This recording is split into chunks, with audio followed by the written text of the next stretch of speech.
wa mursyidina wa murabbi arwahina as-sayyid asy-syekh Muhammad Abdul Ghani Saifullah Mas'ud qaddasallahu sirrah. Semoga kita semua senantiasa mendapatkan limpahan barokah dan karamah sehingga kita bisa istiqomah mengamalkan segala amaliyah yang telah dibimbingkan kepada kita semua. Ada tamu karamin yang mulia para wakil takir Syekh Mursyid di mana saja berada, kita doakan senantiasa diberikan kesehatan dan kekuatan untuk selalu khidmat kepada guru mursyid. Para kiai, para asatidz, para hujaj, para mubalik, para pengurus Raudhah Merah Putih, siapa saja ikhwan dan akhwat yang telah membantu terselenggaranya manakim pada pagi hari ini, senantiasa diberikan kemudahan dalam semua urusannya, diberikan kesuksesan dalam setiap aktivitasnya.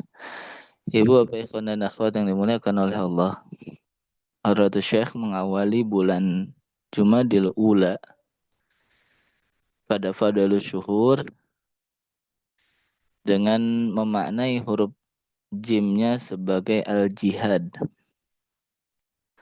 Tentu sebagaimana kita sudah mafhum bahwa jihad yang dimaksud dan dibimbingkan oleh seorang mursyid bukan hanya jihad lahiriah, bahkan bukan bermakna jihad memerangi orang-orang kafir.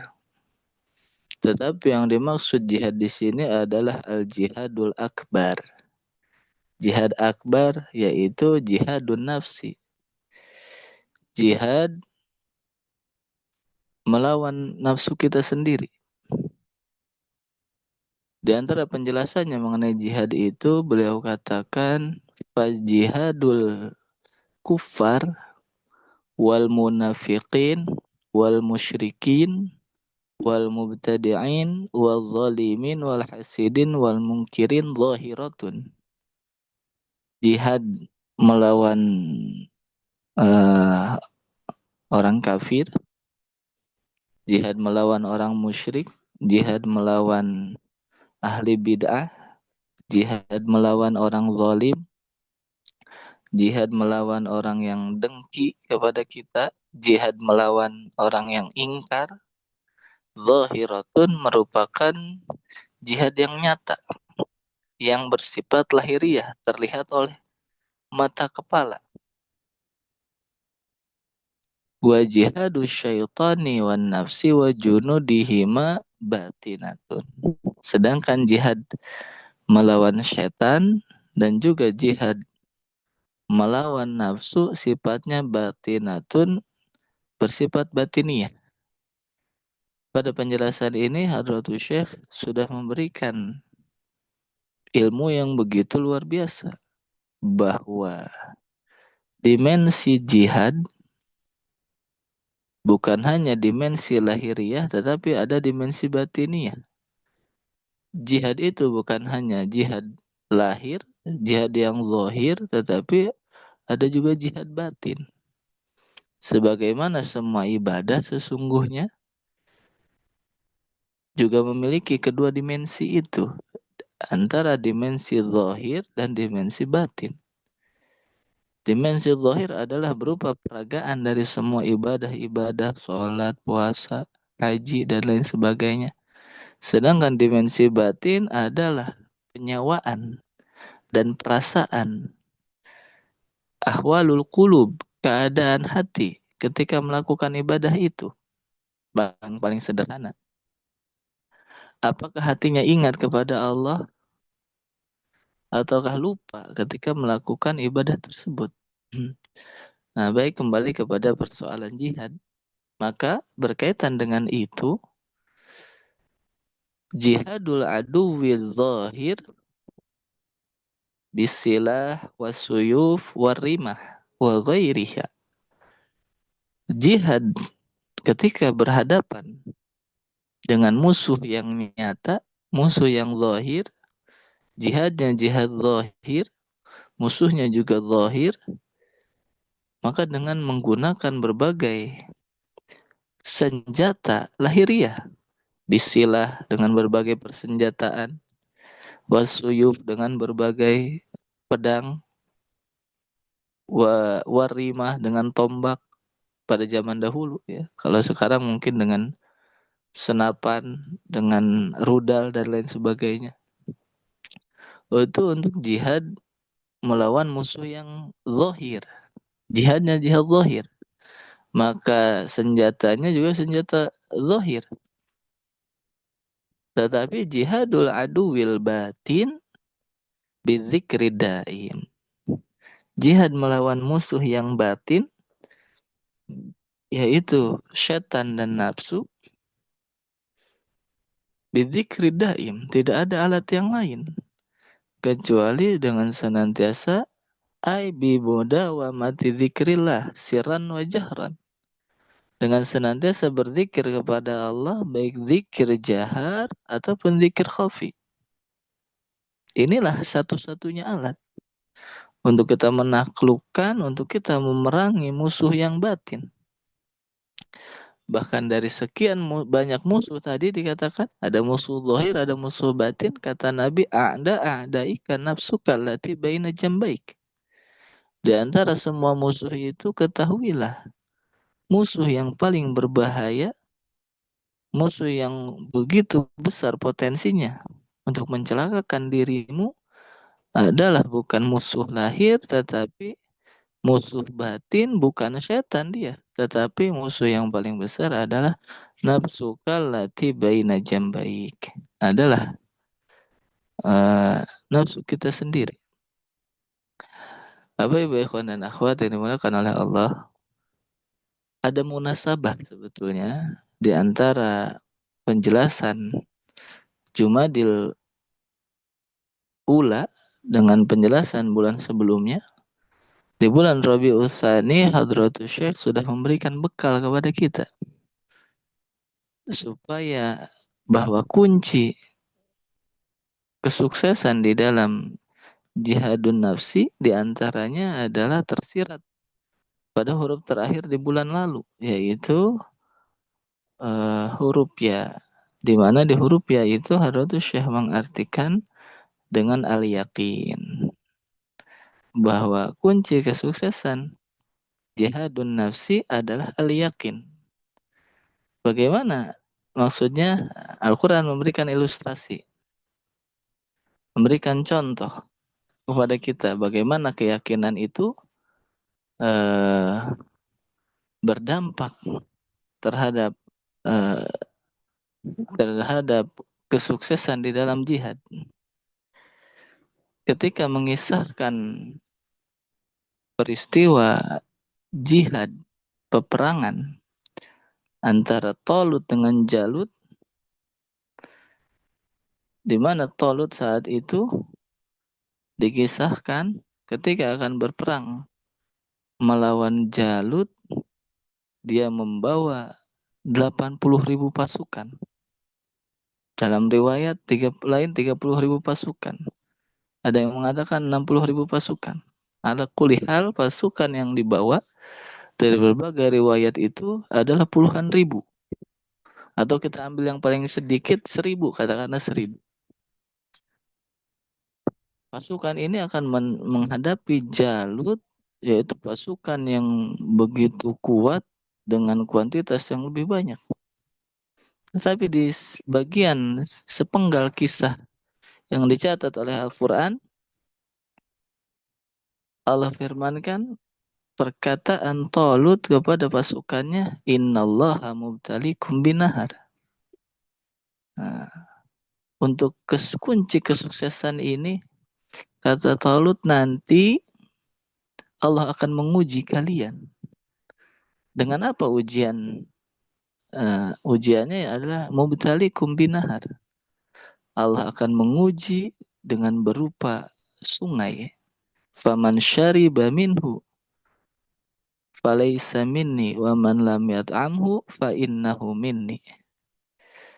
Dalam setelah pasukan Talut melalui perjalanan yang begitu jauh, tentu di tengah gurun pasir yang begitu panas, mubtalikum binahar, akan diuji berupa air sungai Faman syariba minhu falaysa minni. Siapa yang meminum air itu, falaysa minni, maka bukan termasuk golonganku. Inilah secara logika ketika akan berperang menghadapi pasukan yang begitu kuat, begitu besar, tentu secara logika mestinya pasukan itu dibekali air minum, bahkan secara logika dengan makanannya. Tetapi Talut atas petunjuk daripada Allah justru melarang pasukannya untuk minum dari air sungai itu. Jika kalian nanti melewati sungai, maka jangan ada yang minum. Allah melarang kalian untuk meminum air sungai itu. Jika kalian ingin memenangkan peperangan antara kita dengan Jalut. Waman lam yat'amhu fa innahu minni. Siapa yang taat ikut kepada petunjukku fa innahu minni, maka sungguh dia adalah golonganku. Artinya akan memenangkan peperangan dengan Jalut itu. Illa man iktarafa ghurfatan biyadih. Tetapi ada keringanan. Siapa yang hanya menggunakan tangannya, ya, menciduk kalau kata orang Betawi, man iktarafa ghurfatan biyadih, kecuali jika meminumnya hanya sekedar untuk menghilangkan dahaga.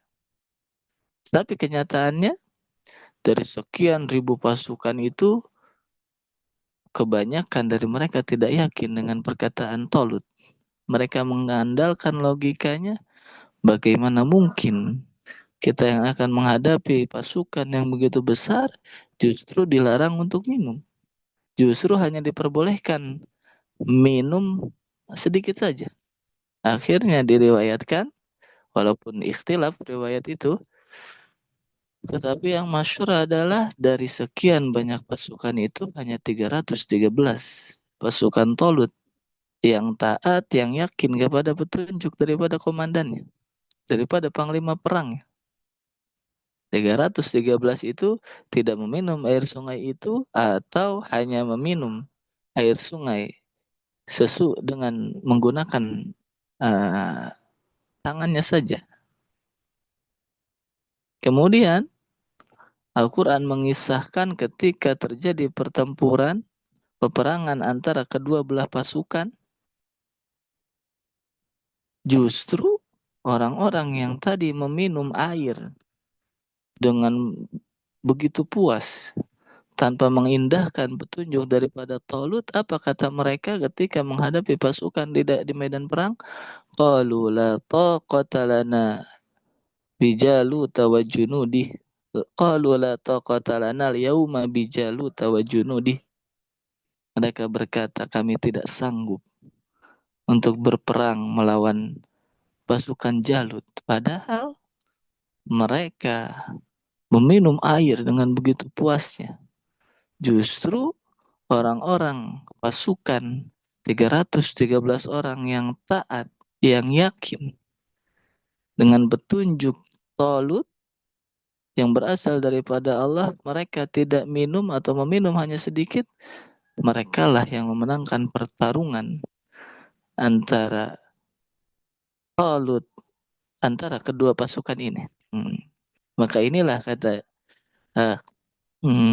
Najmuddin Al-Kubra di dalam At-Ta'wilat Najmiyah, inilah ilustrasi Al-Quran bahwa peperangan terbesar yang dihadapi oleh seorang salik adalah jalutun nafsi, adalah nafsunya yang diibaratkan dengan Jalut di dalam Al-Quran, di dalam kisah ini. Inilah kunci kesuksesan di dalam jihadun nafsi, sudah diberikan di bulan sebelumnya, adalah al-yakin. Kita yakinlah dengan segala petunjuk yang diberikan oleh guru mursyid. Dengan keyakinan itu yang diiringi dengan ittiba dan taat atas segala perintahnya, atas segala tuntunan dari guru mursyid, dengan itulah kita akan memenangi pertarungan antara kita dengan nafsu kita. Sebagaimana senantiasa kita baca ayat untuk menghibur dari kita bahwa kemenangan sudah berada di depan mata. Asallahu ayyaj'ala bainakum wa bainal ladzina adaitum minhum mawaddah. Semoga, tetapi bukan dari manusia, dari Allah. Semoga Allah, pasti Allah akan memberikan, menjadikan antara kita wa bainal ladzina adaitum, dan antara musuh kita, itulah termasuk antara kita dengan nafsu kita, mawaddata warahmah. Tadinya sulit kita mengendalikan nafsu, tetapi dengan istiqomah, dengan kita taat kepada segala petunjuk guru, yakin kepadanya, akan ada mawaddah, akan ada masa di mana mujahadah kita melahirkan istiqomah. Alhamdulillahilladzi faddalana ala katsirin min ibadihil mu'minin. Ini saja yang kami sampaikan. Terima kasih kepada para ikhwan akhwat, para kiai, wakil dalkin semuanya. Berkhusus kepada Bunda Haya, para petugas manakib pada pagi hari ini. Kita semua bersyukur bisa sama-sama khidmat pada pagi hari ini. Hadanallahu ikum ajma'in. Wassalamualaikum warahmatullahi wabarakatuh.